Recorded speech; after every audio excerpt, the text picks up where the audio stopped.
একসময় বাংলা ইন্ডাস্ট্রির হিট জুটি ছিল দেবশ্রী প্রসেনজিৎ। একসঙ্গে জুটি পেতে তারা অসংখ্য হিট ছবির উপহার দিয়েছেন দর্শকদের।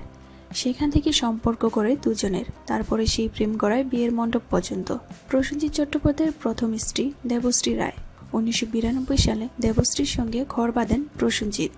তবে খুব বেশি দিন একসঙ্গে সুখের সংসার করা হয়নি তাদের। বিয়ের 3 বছর যেতে না যেতেই ভাঙন ধরে তাদের সংসারে। তাদের বিচ্ছেদ নিয়ে বহু জল্পনা শোনা গেলেও স্পষ্ট করে কেউ কখনো এ বিষয় নিয়ে মুখ খোলেননি। তবে ডিভোর্সের প্রায় 30 বছর পর অবশেষে মুখ খুললেন প্রসেনজিৎ।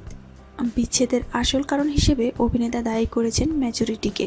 প্রসেনজিৎ জানান, তাদের এই বিয়েটা যদি আরও 5 বছর পরে হতো তাহলে হয়তো সেই দায়িত্ববোধটা থাকতো। অল্প বয়সে বিয়ে করাটাই তাদের ভুল হয়েছে। দেবশ্রী প্রসঙ্গে কথা বলতে গিয়ে প্রসেনজিৎ বলেন, সবাই জানতো আমাদের প্রেম, আমাদের ভালোবাসার কথা। আমি ভয় পেতাম, লোকে ভাববে আমার ভালোবাসাটা বোধহয় জেনুইন ছিল না। আসলে বিয়ের কপালটা আমার খারাপ এবং প্রত্যেক জায়গায় আমি একটাই কথা বলি, যেটা হয়েছে সেটা আমার দোষ, আমি তাকে বুঝতে পারিনি। দেবশ্রীর সঙ্গে ডিভোর্সের পর প্রসেনজিৎ বিয়ে করেন অপর্ণা গুহ ঠাকুরদাকে। তাদের এক কন্যা সন্তান রয়েছে, কিন্তু সন্তান জন্মের পরে তাদের বিচ্ছেদ হয়। বর্তমানে অভিনেত্রী অর্পিতা চট্টোপাধ্যায়ের সঙ্গে ঘর বেঁধেছেন অভিনেতা।